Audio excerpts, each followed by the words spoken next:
Opo sir, sa Friday po wala po kaming pasok po. Yan. So, parang, so sige. So, dahil wala kayo noon, and for sure sa bahay kayo noon, ay di yun. So, parang ang inyong quiz 2 ay magiging online. So, it will be on Friday. Okay, so para hindi masyadong maaga, so I am planning to conduct it in the afternoon. Ayan.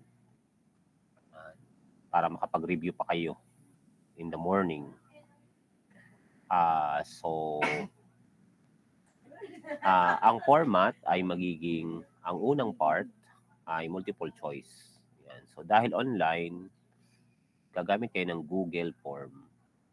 And you don't need to submit the computation na inyong ginawa to arrive at the answer. Ayan. At yung unang part noon na multiple choice, na ang topic ay simula sa approximation, error, tangent normal line, hanggang dito sa mga critical numbers, concave up, decreasing, increasing, point of inflection, ay yan, you will be given 2 hours. Yan. At may time limit po yun. So, for 2 hours, automatically magko-closed ang Google form. Kaya be sure you have turn in ng inyong sagot. So, that will be available at 3 p.m. So, it will be closed at 5 p.m. And then, for the main, para naman meron kayong problem solving doon, so na ang format ay curve tracing. So, sa bond paper naman, or you may use graphing paper if you want. Pwedeng bond paper. Yan. So, i-upload ko naman yon after na mag-closed yung first part. So, sa classroom, marireceive ninyo ang copy ng sasagutan ninyong sketching ng graph. Mga dalawa yon. And you will be provided ng 1 hour to finish it. And then, i-re-upload ninyo ang sagot ninyo. So, yung ginawa ninyo sa inyong bond paper or graphing paper, picturean nyo, and then make it in a PDF copy. Isang file lamang ha. Hindi dalawang page ay dalawang file ha. No, isa lang file gamit ang inyong pangalan. So you can start with your surname, first name and middle initial, underscore, quiz 2,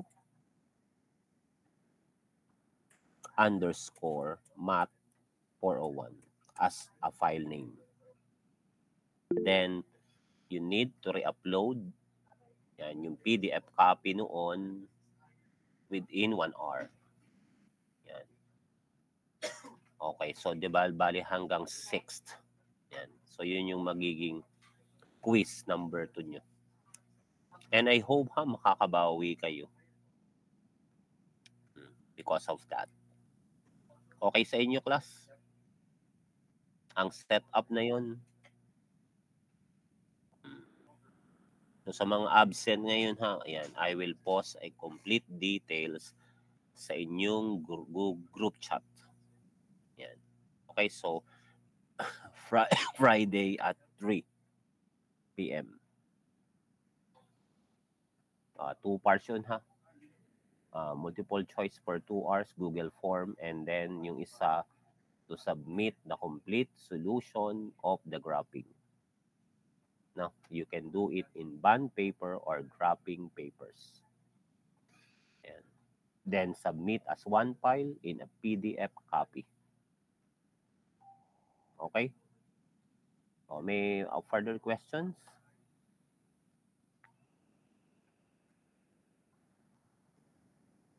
Okay, hearing none. So let's proceed now to the to finalize how to sketch the graph of the function. O, saan tayo nagtapos nung last meeting, nung isang linggo? Nakapag-discuss ba ako nung i-green up ang polynomial na gumamit tayo ng synthetic division? Ayan, that we use in factoring, okay?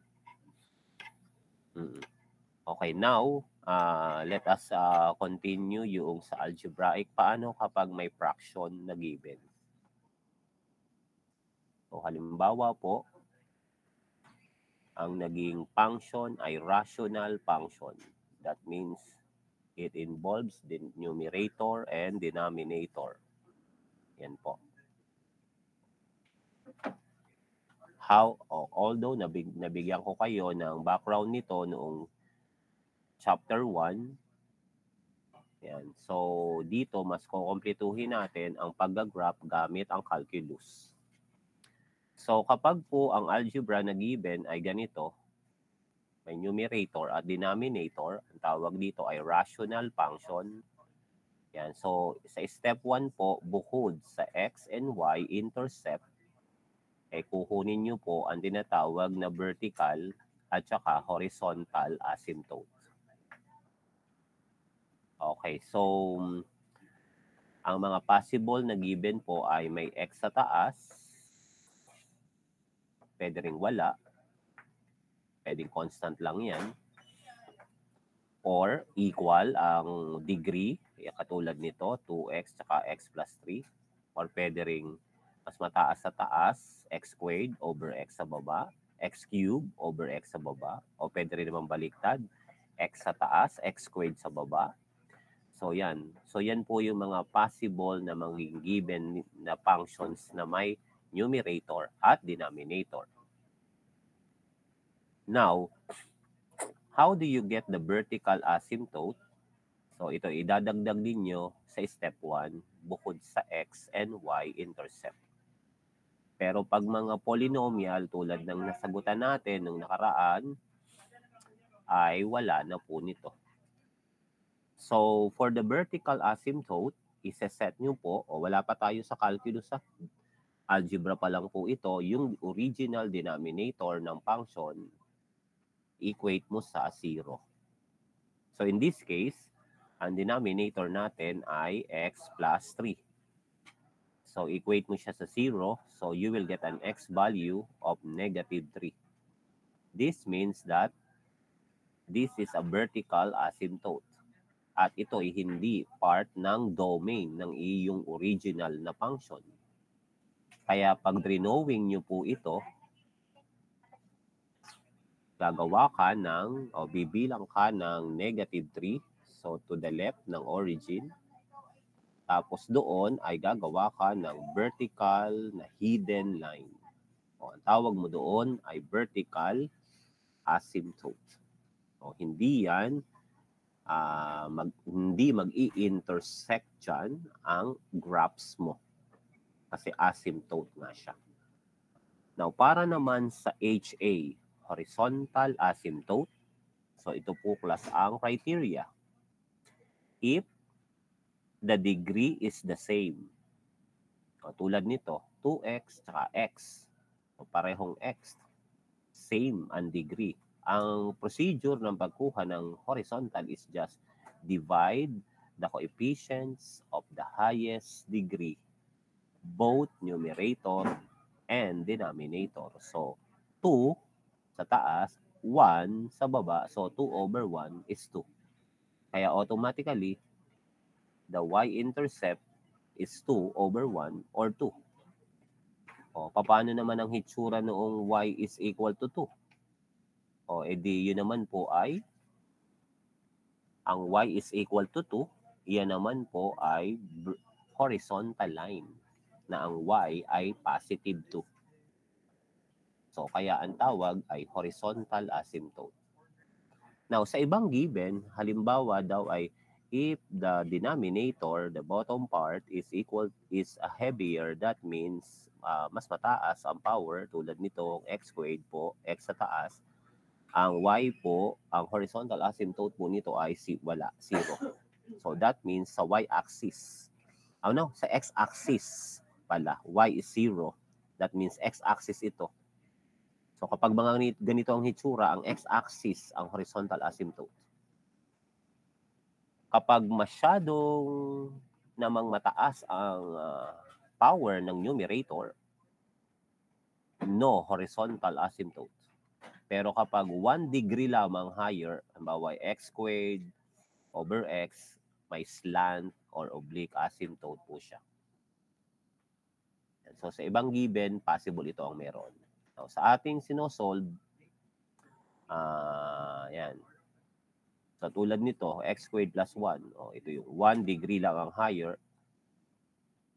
Yan. Magkakaroon ng oblique. Okay. So yun po ang una. Next, how about the y-intercept or x-intercept? So pag binalikan mo original na given, so ano nga uli? Pag sinabing x-intercept, ang y ay 0. So ang magpapa-0 nito ng y ay ang numerator na 2x. And that will give you 2x equals 0. So therefore, x is equal to 0.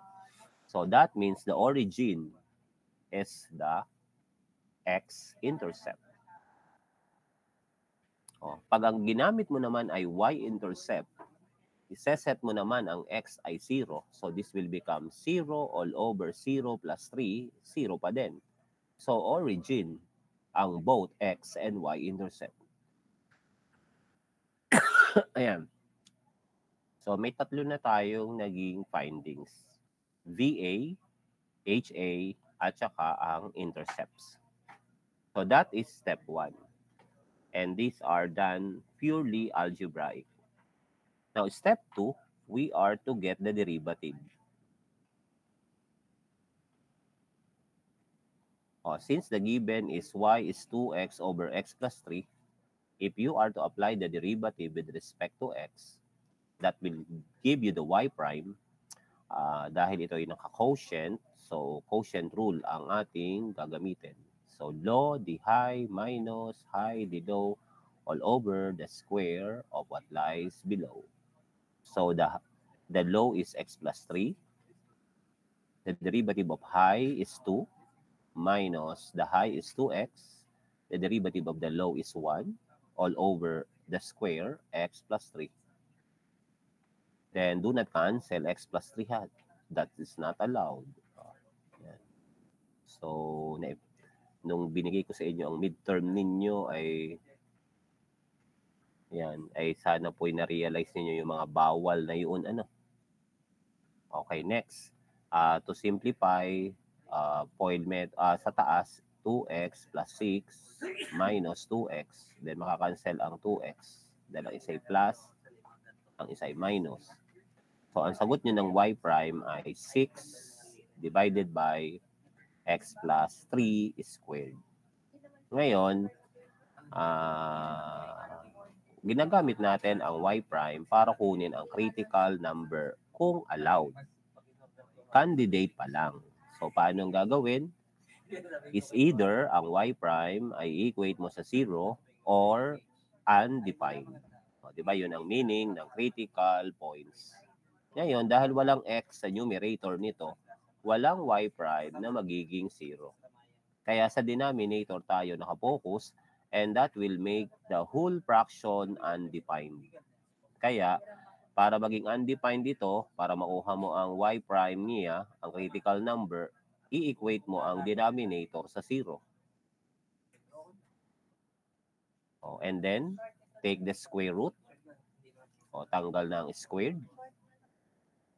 Di magiging x plus 3 equals 0. And then x equals negative 3, which is the same value na vertical asymptote. Therefore, hindi siya considered mong critical because hindi siya part ng domain ng function. Kasi nagpa-undefined na rin ito kanina, initially pa lang, nung hindi mo pa diniderivative. O, di ba? Ito yung naging findings natin na vertical asymptote. Okay, so wala tayong critical value. Therefore, wala tayong candidate na maximum, minimum, at saka point of inflection. So, wala yung tatlo. But if you want to know the curvature, concave upward ba o downward ang shape, okay, gagamitin pa rin natin ang step 3, y double prime. So, start with the y prime, which is 6 all over x plus 3 squared. Para madaling ma-derivative ito at hindi ka na mag-quotient, gawin mo itong negative exponent. Yan, negative 2. Then, power rule na lang and chain rule. So, bring down negative 2 times the 6 times x plus 3, copy, negative 2 minus 1 times derivative ng loob 1 plus 0 na yung 3. Then, so you have negative 12 times x plus 3 to the negative 3. O yung negative 3 na power, ilagay mo sa ilalim. So, that's the y double prime. Okay? Thumbs up po kung nakuha nyo.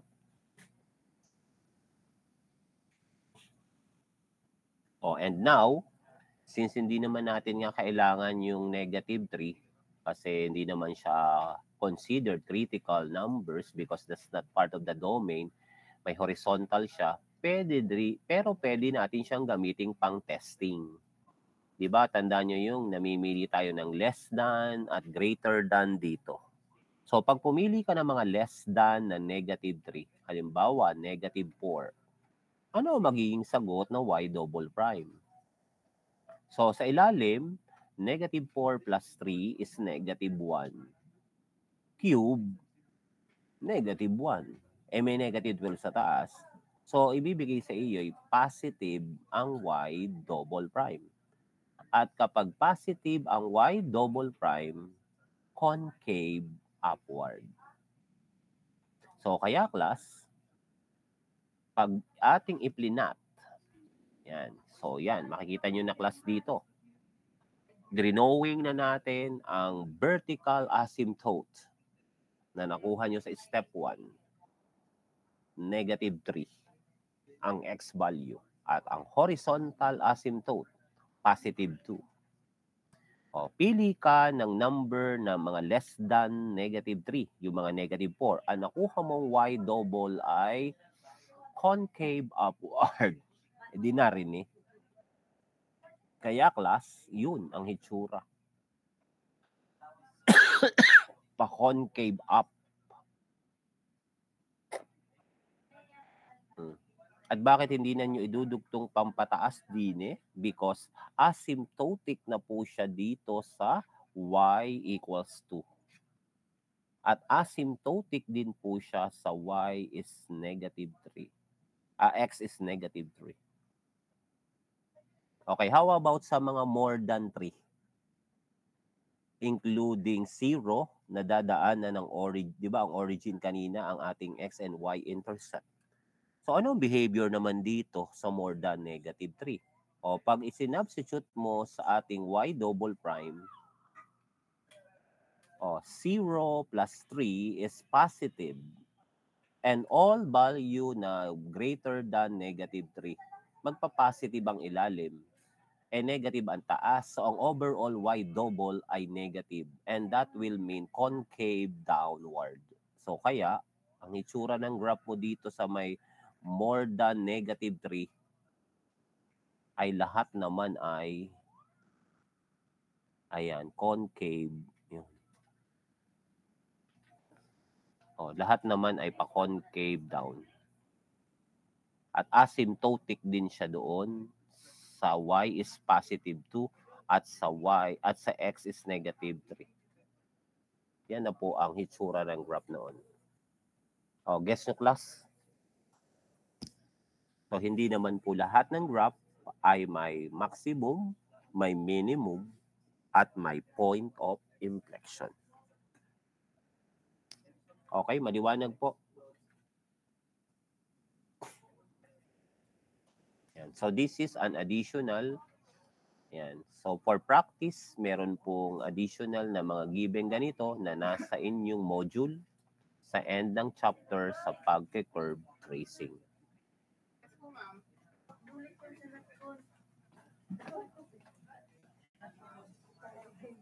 Okay? Now, so after we deal with the algebraic examples of the functions, how to sketch their graph, so na-reduce natin to step 1 to 3. Ano? Yan. That could also be applicable to trigonometric, hyperbolic, logarithmic, and exponential function, or what you call the transcendental functions. Okay, so for that, and since wala po akong nabigay doon sa module wala pong examples doon, so kaya I prepared a PowerPoint for that purpose. Ayan. At i-share ko po ito later, ang PowerPoint pong ito sa inyong group chat.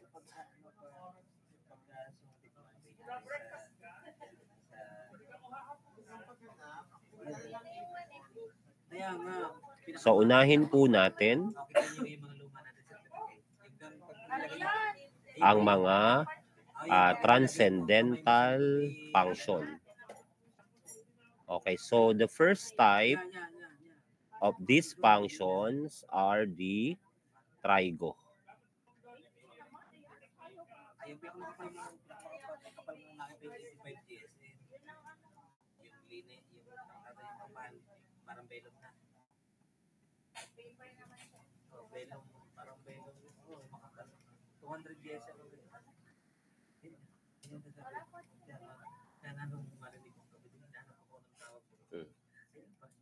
So to share with you a PowerPoint for the curve tracing that involves,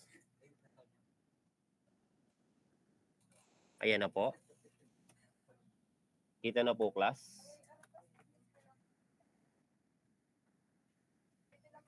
Yan. So we are to deal with how to make the graph or curve tracing of the transcendental. For the starting function, we are to deal with the trigonometric. And in chapter 1, we have recall how to get domain and ranges of trigo. At partially yung mga basic graphs nila. So again, to recall them, let's have the next slide. And so ito po ang graphs ng mga 6 na trigo functions. Ang first 3, sa unang column, na dyan ang sine, cosine, at tangent.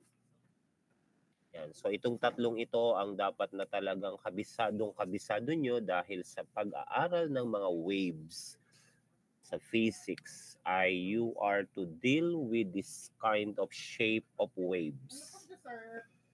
Okay, for sine graph, y is sine x, and that's the basic function. This is an odd function because when you substitute a negative value of x, the answer is a negative of the result. If you try to use some values like ano ba ang mga possible na mga nasa x-axis na ito, yan po yung mga naka-angle in radian. Pero pwede rin yung gamitin ay degrees. But for general graphing, ang ginagamit po ay radian. Pero pag kayo po ay gumamit ng inyong calculator, pwede nyo pong i-convert ang radian sa degrees para mas madaling mag-calculate. So kaya po tinuruan kayo nito supposed to be nung high school pa lamang. Ang problema ay hindi po ninyo natatandaan or talagang wala, which is very sad. Hindi pwedeng engineering student ka, di ka marunong niyan. Ano? Basic po to. Okay. So, for sine function, ang zero value niya ay sa 0, ang angle sa pi, at saka sa 2 pi. At may maximum sa pi over 2 at saka sa 3 pi over 2. Kaya pag kinonect nyo, makaka-maximum, minimum, at ang mga origin at ang mga x-intercept sila rin ang point of inflection. At ang domain nito ay all real number at ang range ay ang highest positive 1, ang lowest negative 1. Kaya negative 1 to positive 1 ang range. At magbabago po ito kapag nagkaroon ng number na hindi 1 sa unahan ng sign, na ang tawag natin doon ay amplitude. Halimbawa, naging 2 sin x. Edi ang 2 ang amplitude. Yun po yung maximum displacement from the equilibrium position. Yung taas at yung baba ng graph. So kapag 2 po ang nasa unahan ng sine function na ito, 2 sin x halimbawa, di sa positive 2 ang highest, sa negative 2 ang lowest. Guess nyo po? So ito po ang hitsura ha. Yan. Be familiar with the shape. For cosine naman, it is an even because when you substitute a negative x value, the answer is still positive. Cosine of negative 30 degrees is the same as cosine of positive 30 degrees.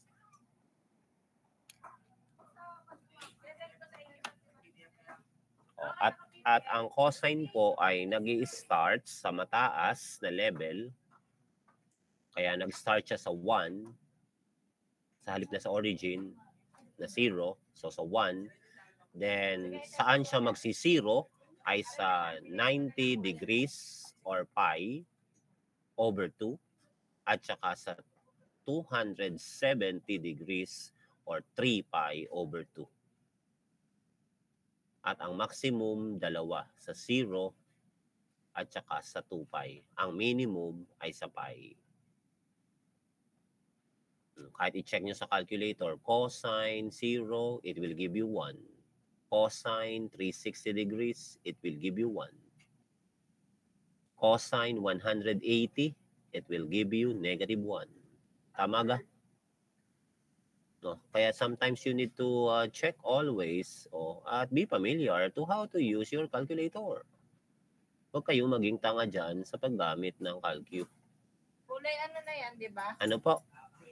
Na-check nyo ba yung mga pinagbabanggit ko? Thumbs up naman, mga O1. So yan. So napaka-importante ha. Alam nyo dapat initially nasaan ang 0 points ng graph ng sine 0 pi and 2 pi at ang cosine ay sa pi over 2 at sa 3 pi over 2. Okay, why? You need to know for the 2. Because if you want to graph the tangent, y is tangent x. It is sine over cosine. So, ang hindi allowed, ang maging 0 ang denominator. So, therefore, may vertical asymptote sa cosine x na 0. Ano ga yung cosine? Ano yung x na ang cosine ay 0? Balik ka sa graph niya sa pi over 2 at sa 3 pi over 2. So, that's the reason po bakit sinabi dito, may asymptotes ang tangents sa multiples ng pi over 2. Add multiples. So, saan yun? Sa pi over 2, sa 3 pi over 2, sa negative pi over 2, sa negative 3 pi over 2. So, lalagyan nyo na doon ng vertical na hidden line kasi may vertical asymptote si tangent doon. Okay, ano naman yung tinatawag na period? Ang period, kailan mauulit ang cycle? Because period is the time to complete one cycle. So sa sine at sa cosine, mauulit na uli ang shape ng graph na ito after 2 pi. Yan. So kaya 2 pi ang period niya. Pero sa tangent, ang period ay pi only. Yan. 180 degrees. And its multiples. Okay. So, naintindihan nyo, class, bakit may asymptotic sa tangent? So, babalikan nyo ang identity na ito'y ratio ng sine over cosine. O, pagdating naman kay cotangent, o, itong panghuli, nasa ilalim. O, saan naman siya may asymptote? O, ay di, since cotangent is cosine over sine, o, ang sine function naman, ang 0. Ano yung mga value na ang sine function ay 0? O, balik ka sa original na graph ng sine function. Ang angle na 0, ang pi, at 2 pi, dyan ang 0 point niya. Therefore, pagdating kay cotangent, doon naman may mga vertical asymptote. Kasi that will not allow for cotangent. O, at ang hitsura ng graphs, halos na reciprocal ang kay tangent. O, tamo dito, kung dito ay concave upward sa part na ito, dini naging concave downward. Dini naman concave downward, naging concave upward naman kay cotangent. So, na-reciprocal siya. Now, for cosecant, itong nasa taas, upper right. O, bakit naman naging ganito? Again, cosecant is 1 over sine function. So, again, may asymptote din ito dahil 1 over sine. So, pag nag-0 ang sine, undefined. Saan ba 0 ang sine function?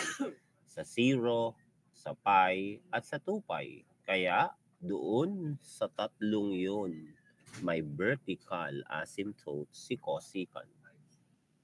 And look, yung medyo malabong graph, yun yung original na graph ng sine function. So, dito sa unang part, na pataas ang concave downward siya dito. So, dahil reciprocal si cosecant ng sine function, so babalik na rin nyo. Kung ay concave downward si sine, concave upward si cosecant. At din sa pahuling part ng graph ng sine function ay concave upward, edi kabaliktaran si cosecant, concave downward. O, guess nyo class kung bakit naging ganitong hitsura. O, mahalaga yung alam ninyo ang reciprocal function na ang dami sa inyong hanggang ngayon, nakapag-quiz 1 na kayo, midterm ay hindi pa rin ninyo gets. So, kailangang babalikan hanggang sa topic ng pang-finals, hanggang sa susunod na math, dapat po ninyong kabisado na po itong characteristics at mga connections ng 6 na trigo functions. So, yan po ha. O, questions po doon sa cosecant. Maliwanag po ba yon? Why the shape becomes like that? Ayan, next. Para sa huli, sa secant naman, secant is the reciprocal of cosine. O, tingnan nyo, saan naman nag-0 si cosine? Sa pi over 2 at sa 3 pi over 2. So, that means doon sa dalawang yun, may vertical asymptote si cosine. So, ayan. Kaya makikita nyo dito, sa pi over 2, sa 3 pi over 2, may vertical asymptote si cosine. O, kung sa graph niya, narito ang concave downward, upward dito. So, ang reciprocal na rin concave downward dito ni cosine, yun, baliktad. Concave downward naman. O, dito, pa concave downward dito, yung part ng nasa una, sa 0 hanggang pi over 2, di pa concave upward naman si secant. O, dito naman, pa concave downward si 3 pi over 2 hanggang kay 2 pi, pagdating kay secant, pa concave upward. So, yan po ang graphs. Okay, so yan po ang summary ng 6 na trigonometric functions. Okay, let us now use calculus in solving kapag may mga modified na number na nasa unahan ng sine, cosine, at pati yung x dito, hindi naging simpleng x, naging 2x, 1/2 x, ano ang magiging pagbabago sa hitsura ng graph? Pero ang general trending nito, ganito pa rin ang sa sine wave, ganito pa rin ang sa cosine wave, and the rest. Okay, example. Sketch the graph of y is 1/2 cosine 2x. O, nagkaroon ng number sa unahan, the amplitude, 1/2. So possible, ang highest value mo sa y-axis ay positive 1/2. Sa negative y-axis ay negative 1/2 or 0.5. Okay, let us follow the procedure na ating ginamit sa algebraic. Step 1, intercepts. Yan. So again, the x, iseset ang y sa 0. So 0 equals 1/2 cosine 2x. To eliminate the 1/2, multiply both sides by 2. Ay di 2 times 0, 0 pa din. Ang natira na lang sa kabila ay cosine 2x. Now, how do you solve for x? Galing dito.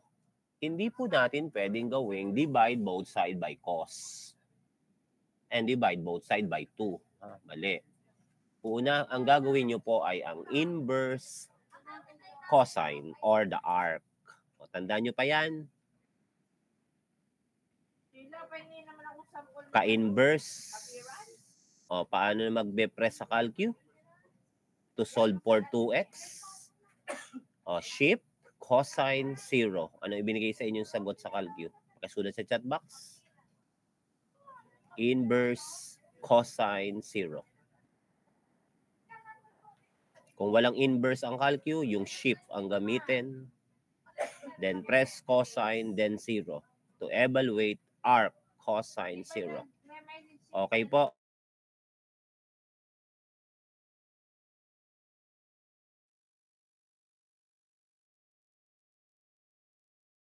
O, sa chat box po.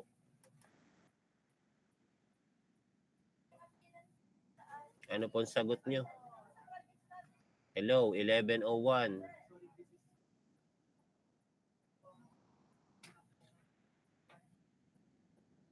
Siya, wala na nasagot. Siya, sige, hanggang 11:30 na tayong ganyan.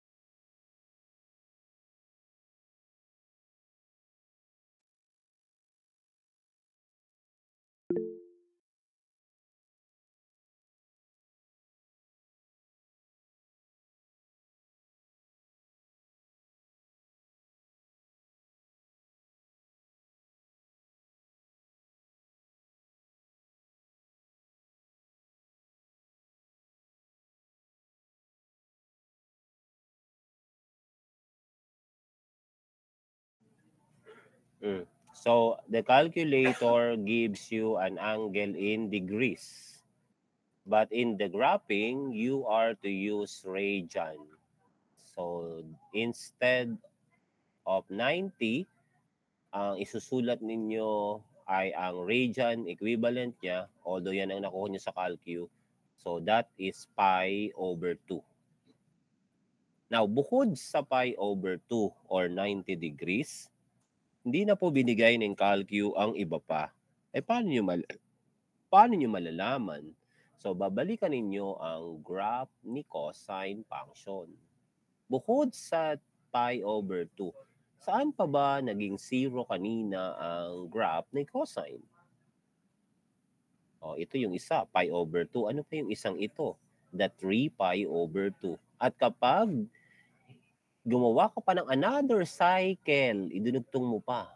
O, bakit ko i-consider ang pangalawang cycle? Kasi ang aking sinosolve dito ay 2x. Dalawang x ito. Dalawang cycle po ang kailangan. Kaya, yung unang cycle, dalawa ang 0 ang cosine. Pi over 2 and 3 pi over 2 based on the graph. Now, ano ang kasunod na cycle ng pi over 2? So, how do I know it? i-add ko sa pi over 2 ang 2 pi na period. At ang 2 pi ay 4 pi over 2. Kaya 4 pi over 2 plus pi over 2, kaya po ari naging 5 pi over 2. At ang isa pang cycle ng 270 degrees or 3 pi over 2, pag inadan ko ito ng 2 pi or 4 pi over 2, I'll get 7 pi over 2. So a total of 4 po. Yung unang dalawa sa unang cycle, yung the other 2 sa pangalawang cycle. Did you get it, class? Medyo gumagamit tayo ng calcu pero hindi lahat nabibigay ng calculator ang numerical value. Kaya kailangan alam nyo pa rin ang basic graphs na ito. Plus the period. Nakuha po, class?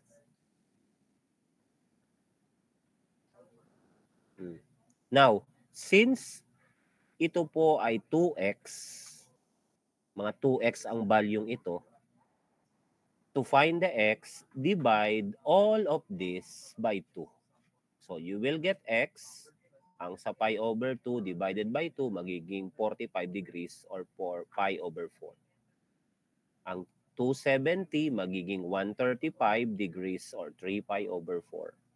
Ang pi pi over 2 ay pi pi over 4 divided by 2 kasi, at ang 7 pi over 2 divided by 2 pa ay 7 pi over 4. And now, these 4 values, ang y doon ay 0. That's why these 4 are the x-intercept of the graph. So partially, nakuha mo itong 4 na ito, di yan ang gagamitin ninyong pagkakalibrate ng iyong sketch ng graph. So kung may graphing paper ka tulad nito, di ang iyong ilalagay sa iyong x-axis ay multiples ng 45 degrees or pi over 4. Di pi over 4, ang sunod ay 2 pi over 4 or pi over 2, 3 pi over 4, pi, 5 pi over 4, 3 pi over 2, 7 pi over 4, and 2 pi. So nakita natin, nasa pi over 4, x-intercept siya sa pi pi over 4. Sa 3 pi over 4, sa pi pi over 4. At ang last ay sa 7 pi. So yan ang mga dadaanan ng graph sa x-axis. That's why you call them as x-intercept. Okay? Next, paano naman ang y-intercept? So, iseset mo naman ang iyong x value sa 0. So, cosine 0 is 1. So, times 1/2 sa una, 1/2 or 0.5 positive. So, if you will plot it, yan. So, kung ang calibration mo dito ay 1, 2, 3, 4, 5, di sa 1/2 yun. So, ito ang dadaanan sa y-axis. Yan. So, nasaan pa yung mga maximum and minimum pa yan? So, that's the time you are to use calculus. So, step 2, use the first derivative test. Okay. So, 1/2 cosine u. Ang derivative is 1/2 negative sine u times derivative ng u na 2. Cancel 2 and 1/2. So, negative sine 2x na lang ang tira. Then, to get the critical number, i-equate mo ito sa 0. Wala naman itong fraction, so walang undefined. So, 0 na lang. So, 0 equals negative sine 2x. Divide both side by negative 1. So, 0 pa din. Equals sine 2x. O, paano naman kukunin ang 2x kung sine naman ang nanditong function? Arc sine naman. O, pag prenesyo naman sa calcu, ano naman ang ibibigay sa inyong angle? Shift sine 0. Pakisulat sa chat box.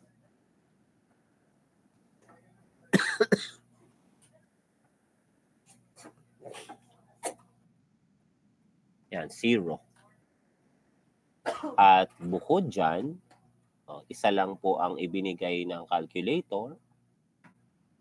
But again, that's not the only value of the angle that will make the sine function 0. And that's the reason why I present the original graph of the sine function. O saan pa po 0 ang sine function? Yun, sa origin na 0, sa angle na pi, at sa 2 pi, sa isang ikot, sa isang cycle. O pag dinugtong nyo pa ang pangalawang cycle, edi pi plus 2 pi sa 3 pi, magsisiro uli, and 2 pi plus 2 pi sa 4 pi. Kaya, in addition to 0, pi, 2 pi, ang dalawa pang value sa pangalawang ikot ay 3 pi at 4 pi radian. Kaya all in all, the critical numbers na iyong makukuha galing sa arc sine na 0 ay 5. But this is 2x. And then to solve for x, divide this by 2. Kaya ang mga critical numbers po natin ay 0, pi over 2, 2 pi over 2 is pi, 3 pi over 2, and 4 pi over 2 is 2 pi. So yan, 5 po ang critical numbers natin. So possible po ay sa inyong exam ay which of the following is the critical number of sine function except. Ayan, so dapat makukuha nyo lahat.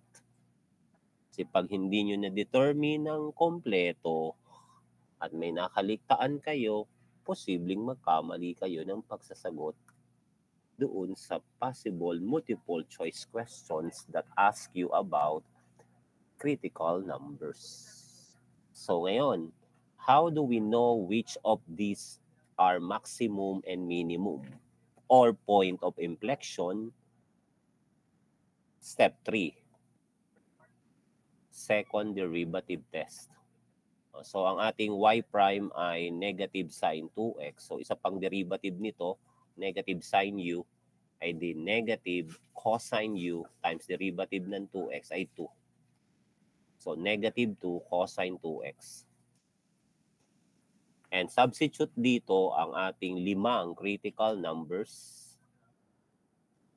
O, sa 0, cosine 0 is 1 times negative 2, negative 2.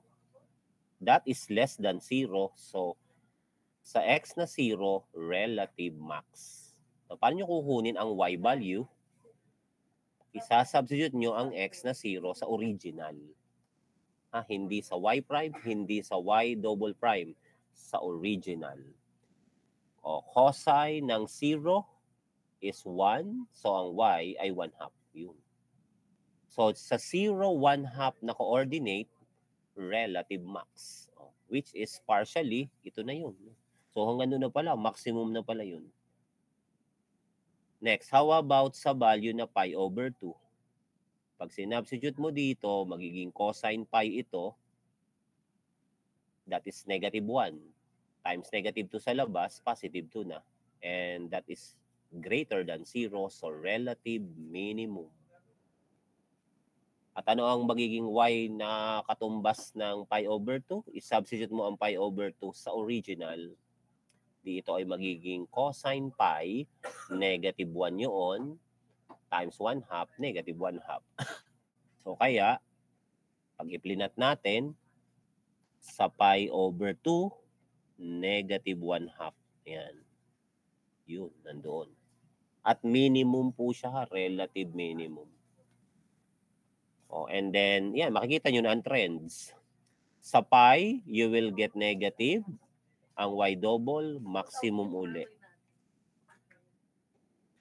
Edi sa pi ay maximum uli. 1/2 ang kapartner. At sa 3 pi over 2, magmi-minimum ka na uli dahil positive ang sagot ng y double. At sa 2 pi, magma-maximum na uli. So, kaya minimum sa 3 pi over 2 at magma-maximum na uli sa 2 pi. Ayan na po ang trends. O, at wag nyo pong basta i-connect the dots na straight line ha. O, alamin nyo, may point of inflection ba? Possible. Points of inflection is a set si y double sa 0. Ang makukuha mo rin dyan ay ang cosine 2x ay 0, balik ka sa iyong x-intercept. So, ito ring apat na to kanina na x-intercept, siya rin ang mga points of inflection. O, ano nga ang ibig sabihin ng points of inflection? Dito ang graph magpapalit ng concave up at concave down. Saan yon? Sa pi over 4. So kung ito yung maximum, di magko-concave down siya sa pi over 4. Ang sunod na concave up. Sa 3 pi over 4, concave down na uli. Sa pi over 4, magko-concave up uli. And then sa 7, 5 concave down. So pag-curve po yan. Kaya ang final graphs natin will looks like this. So, nasaan ang mga x-intercept? Ito, pi over 4, 3 pi, 5 pi over 4, 7 pi. Siya na rin ang points of inflection. Ang maximum sa 0, 0.5 ang value, sa pi at sa 2 pi. Ang minimum sa pi over 2 at sa 3 pi over 2. Nakuha nyo, class? Mas accurate siya compare doon sa usual na kayo'y magagawa ng mahabang table ng may x and y value. Mas accurate nyong nakuha ito graphically manual. At sa ngayon, may mga graphing software na like GeoGebra.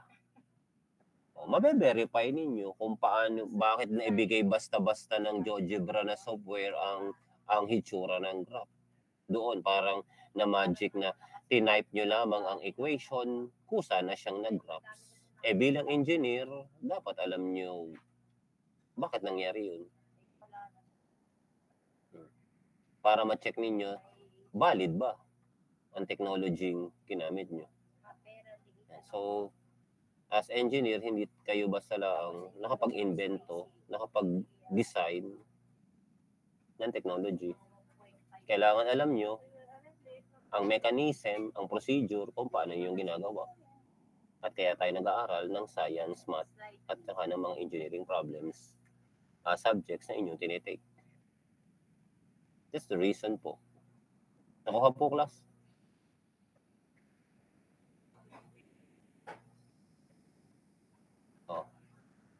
Now, the next part is, okay, paano nyo naman gagrapin ang sunod na trigo? Sine naman. Graph y is 4 sine x. As compared to the parent function kanina na sine x, ay may number 4 sa unahan niya. And that number is called the amplitude. That will be the maximum displacement from the equilibrium position. So, sa pataas ay 4 units, sa pababa, negative 4. Now, ang period, paano nalaman sa sin x, ang coefficient ni x dito ay 1. Actually, yan ay letter B. So, 2 pi over B. So, 2 pi over 1 is 2 pi. Kaya sa 2 pi, uulit ang shape ng sin x, ng 4 sin x. Pero ang highest value ngayon ay positive 4 at ang lowest ay negative 4. Now, alamin natin saang angle mangyayari yung maximum at minimum. Paano nakuha itong mga pi over 2 at 3 pi over 2 dito? Pati itong mga x and y intercept. So, for the x intercepts and y intercepts, okay, so step 1, x-intercept. Set the y is 0. So 0 is 4 sine x. Divide both side by 4. So 0 is sine x. O, pag press nyo naman sa calcio nito, shift signs of 0 or arc sign. O, ano namang ibibigay sa inyo ng calculator? Please type in our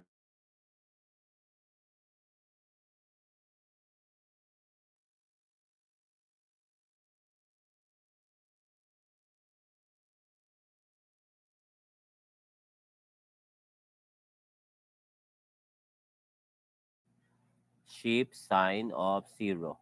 Arc sign of 0. Ano pong sagot?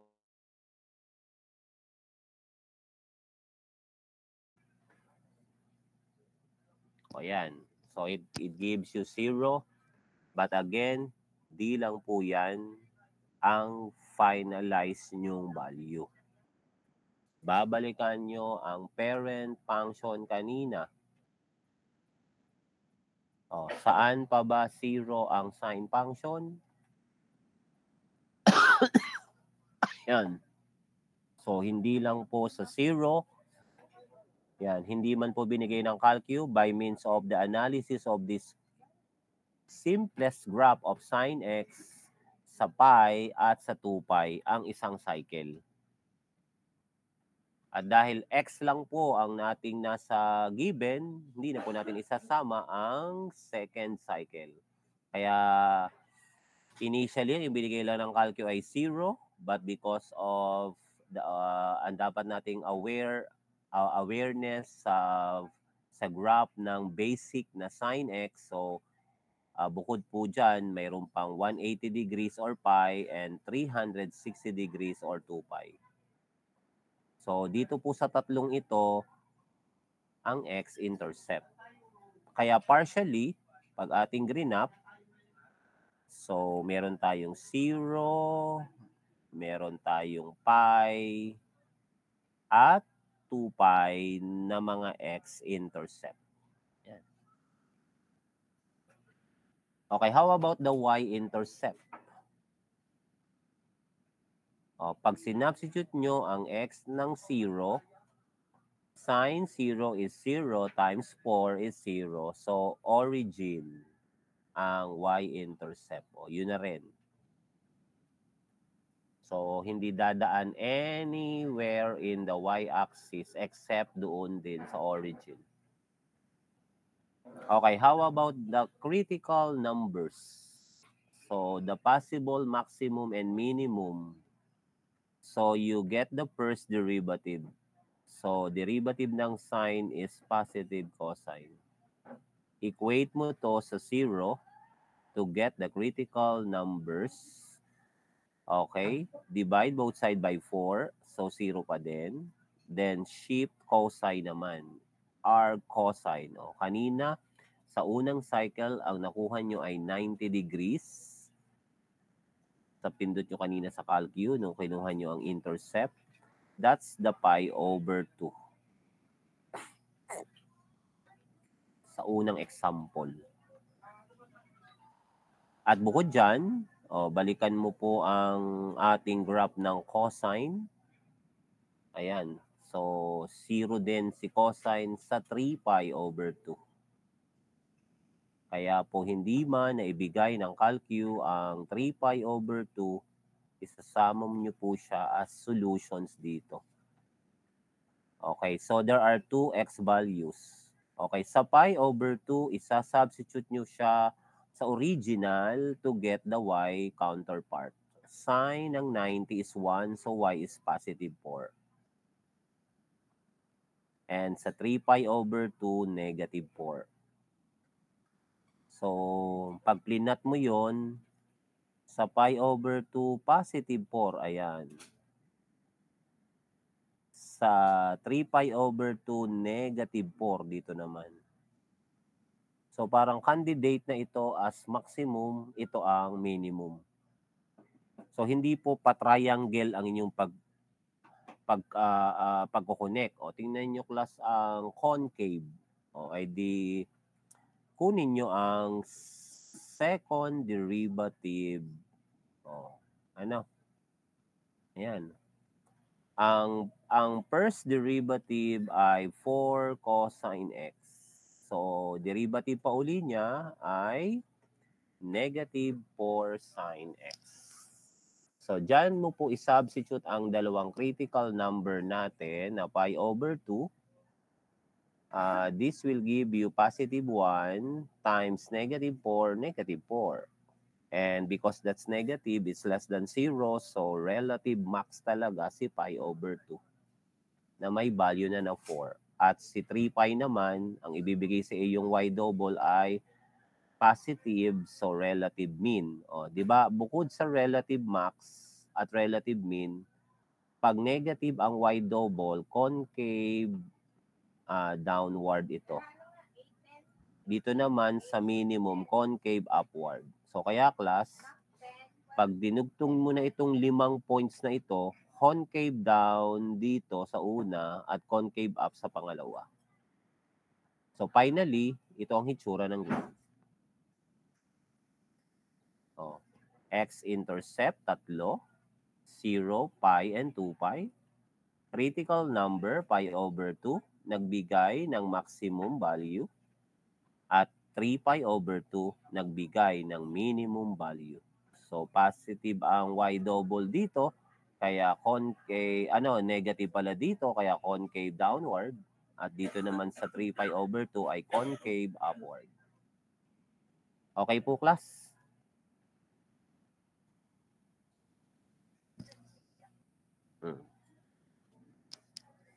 So, we determine more accurately than we just, yung ginagawa ng high school ay kasama pa ang mga pi over 3, pi over 6, pi over 4, ang dami. Tapos saka nyo i-connect, mas matagal.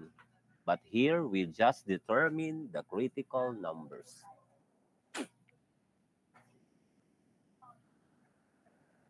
Okay, so yan ang dalawang example para sa trigo. Yan. So you can check for tangent and take the parallel doon sa parent function na considered sa una kong presentation. Okay, sunod na transcendental ay ang logarithm. Okay, sketch the graph of the y is ln of 2 minus x. So sa domain nito, walang negative kasama ang 0 sa loob ng ln. Kaya dito, hindi lahat ng x ay allowed. At kapag may nakompute tayong value, at yan ay hindi kasali sa domain, so hindi mo siya i-treat as critical number. Okay, katulad ng steps kanina, we started with the intercepts. So the x muna is set nyo ang y ay 0. So 0 equals ln of 2 minus x. How do I eliminate the ln? Ano ang ka-inverse naman ng ln?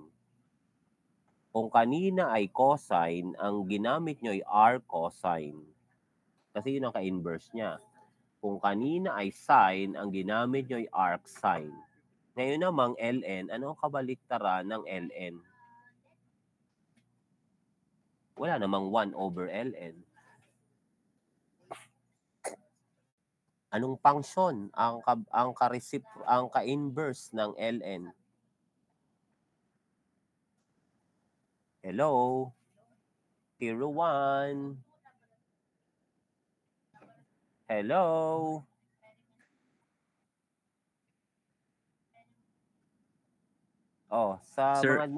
Sa mga na-discuss natin, Renz. Exponential po. Exponential. E. So, take the e of both sides. So, e to the 0, that's 1. E to the ln ng u is u. Kaya tanggal na yung ln. Kaya u na lamang 2 minus x. Nag-guess nyo, class? Kung bakit yung naging 1 equals 2 minus x? We take the e both sides. Then solve for x, transpose, so x will be 1. So that means Dadaan ng graph na ito sa x ay 1, ang y ay 0. So, x-axis ito, x-intercept. For the y naman, isa-set nyo naman si x ay 0. So, this will be reduced to 2 minus 0 is 2. So, ln ang 2. Approximately, pakicheck naman sa calcu kung ito nga yung decimal equivalent ng ln 2. Thumbs up if you get the same results. 0.693.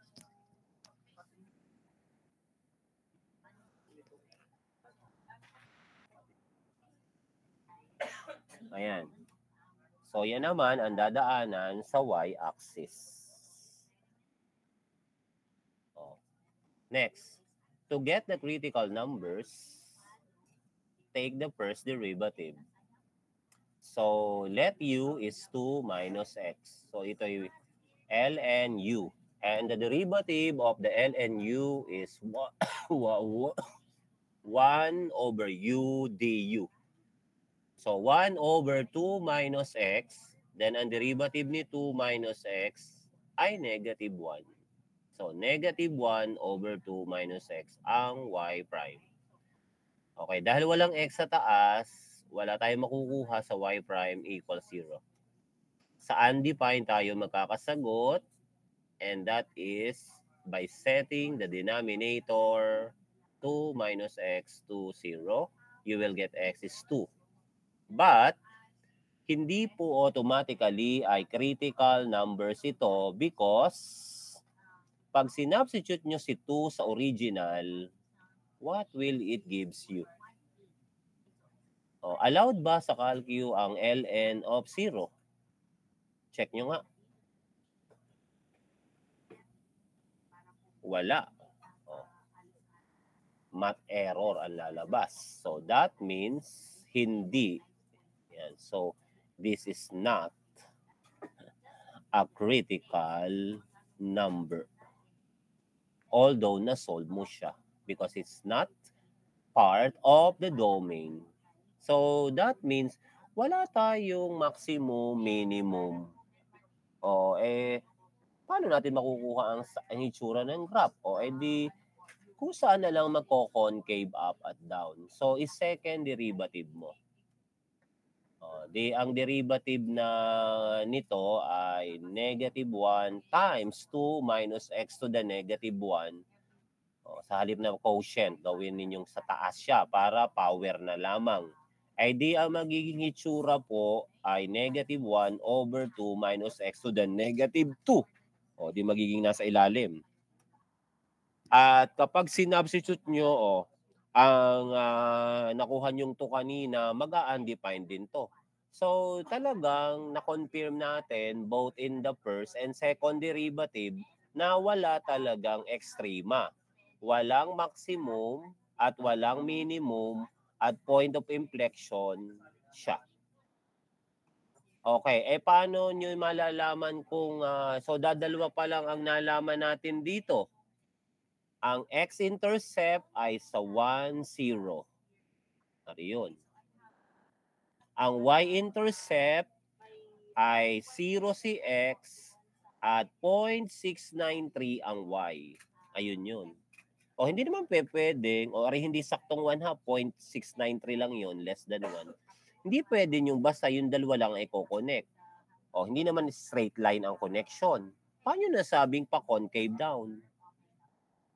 Pag nag-substitute ka ng mga x value na less than 2, kasi may vertical asymptote ka na sa x is 2, kasi hindi nga siya allowed dito. Halimbawa, sa value na negative 1, negative 2, lahat ng value noon, ang ibibigay sa iyong denominator nito ay positive. May negative 1 ka sa numerator. So, ang overall fraction is negative. Pag negative ang y double prime, concave downward. Kaya lahat na ng graph na ito, pa-concave down na. Yes, yung class? How you connect the 2 points that you have determined.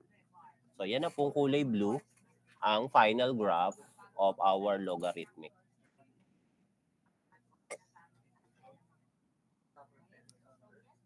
So again, katulad kanina, noong fraction ang given sa algebra, walang maximum, walang minimum. But still, kinuha pa rin natin ang second derivative para nyo malaman kung concave down or concave up ang behavior ng graph. Excuse me. Next, exponential naman. Y is 2e to the negative 2x. So step number 1, you are going to set the x-intercept, and that is the y is equal to 0. So 0 is 2e to the negative 2x. Divide both sides by 2, so e to the negative 2x equals 0. Para nyo naman makuha ang x, mag-ln ka naman both sides. Ang problema, meron bang ln of 0? Oh, pag tinype nyo sa calcu, ln 0, may sagot ba? Wala. So therefore, no x value ang ibibigay. So that means walang dadaanan ang graph nito sa x-axis. At ibig sabihin din nito, ang x-axis is the HA, horizontal asymptote. Yan. So may horizontal asymptote ka na. Next, y-intercept. Iset si x sa 0. E to the 0 is 1. So y is 2. Yan. So yan ang algebra niyan ha. Step 2, get the first derivative. O, 2e to the u is 2e to the u. Derivative ng u, negative 2. So negative 4. Then i-reciprocate nyo, negative 4 over e to the 2x. Again, pag ginuha nyo ang critical number, walang x sa numerator, so wala ang y prime na 0, yun uling undefined ang gagamitin. E to the 2x denominator equals 0. Pag sinol mo uli si x, mag-ln uli ikaw both side, wala na namang ln 0, none uli. So again, walang critical numbers, walang maximum, walang minimum ang graph nito. But you can try to use the y double prime. You get the derivative pa nito, which is positive 8 na e to the negative 2x. And all x that you will substitute will give you a positive answer nito. Kaya therefore, ang atin pong graph ay lahat ay concave upward of all x that you can substitute. And because of that, kung concave upward na po lahat, di pag iplinat na ninyo ito, mag-horizontal asymptote kayo. Ang y-axis ay positive 2 ang dadaanan. Ay lahat daw ay concave upward na. Ayan. Hindi na tataas dun ha dahil sa asymptotic na ito. Ayan. So this is the graph. And this is a sample of exponential decay. So magagamit ninyo itong natutunan nyo ngayon sa graphing na ito sa pag-aaral later on ng growth and decay problems. And that is one of the topics in differential equation, yung pang second year na subject na Math 404. Pag nag-positive po ito, pataas naman ang graph, ganyan. Okay, naintindihan? Wala uling maximum, minimum, at point of inflection. Ano? Okay, last. Hyperbolic. Y is 2 cos x over 2. Pag kinuha nyo naman ang x-intercept, isa-set nyo ang y sa 0, equals 2 cos x over 2. So divide both side by 2. cos x over 2 equals 0. Pag kinuha nyo ang value, gawa ka ng arc cos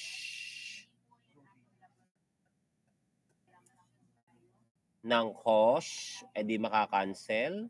Edi ang mangyayari ay ang matitira ay x over 2 is equal to arc cos of 0. Paano pag prinesyo ito sa calcu, paano? Inverse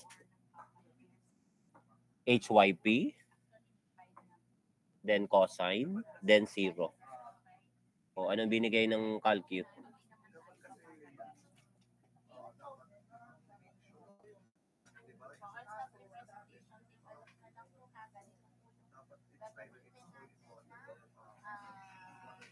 Ano class? Hello?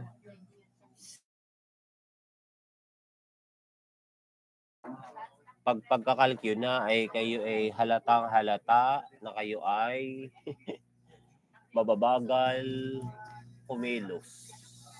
Ebidensyang kayo hindi sanay mag-calculator. Kaya kayo ay hirap na hirap. Anong binigay ng calcu? Inverse HYP. Math error. So dahil math error, walang x na magbibigay ng sagot na ang cosine hyperbolic ay 0. So no x-intercept ang ibig sabihin. For the y naman, isa-set ninyo ang x sa 0. Pag tinype nyo naman ang HYP cosine 0, ang sagot ay 1 times 2, di ang sagot ay 2. So may coordinate ka ngayong 0, 2. Now, for the first derivative, cos of u is positive sinh times du na 1/2. Derivative kasi ni 1/2 x is 1/2. Cancel ang 1/2 at ang 2 sa unahan. Marami sa inyong mali dyan ha, nung midterm. Ang derivative ng cos ay positive pa din. Pero pag trigon, negative. Pag hyperbolic, positive pa din.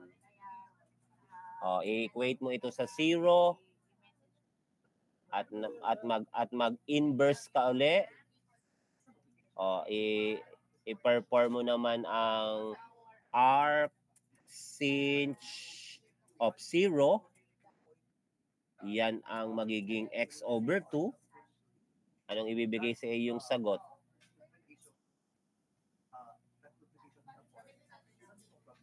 Shift or inverse HYP sine 0. Anong ibibigay na sagot? 0. So that means the x over 2 equals 0. Multiply both sides by 2, so x is 0. And this is allowed. So this is a critical value. And ano ba ang value ng y na ang x ay 0? Balik ka sa y-intercept. Y is 2. And if you want concave upward ba or concave downward, get the second derivative. Y double prime. So ang derivative ng sinh u ay positive cos times derivative pa ng u na 1/2. Ayun. Substitute, the x is 0. Cos of 0 over 2 is 0. Cos 0 is 1. So times 1/2 is 1/2. It's positive. So concave upward. And at the same time, relative minimum. So sa ating nakuha kaninang y-intercept, 0 ang x, positive y ang value. Concave upward, sabi ng second derivative, yun. At para siyang parabola opening upward. At ang tawag dito ay, ang shape nito ay catenary cable. Yan. Isang uri ng kable na nagdudugtong sa dalawa, halimbawang poste at ang shape ay hyperbolic cosine. You call the cable as catenary cable. At ayan po ang shape niya. Okay? So, same steps lang po tayo, 1 to 3, in graphing any of the transcendental functions.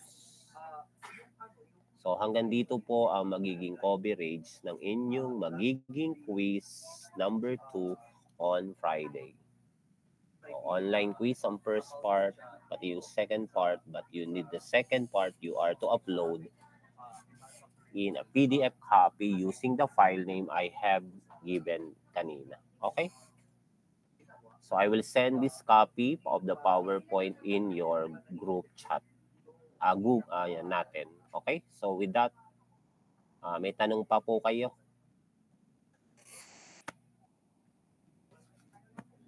Clarification? Bukas saan kayo galing?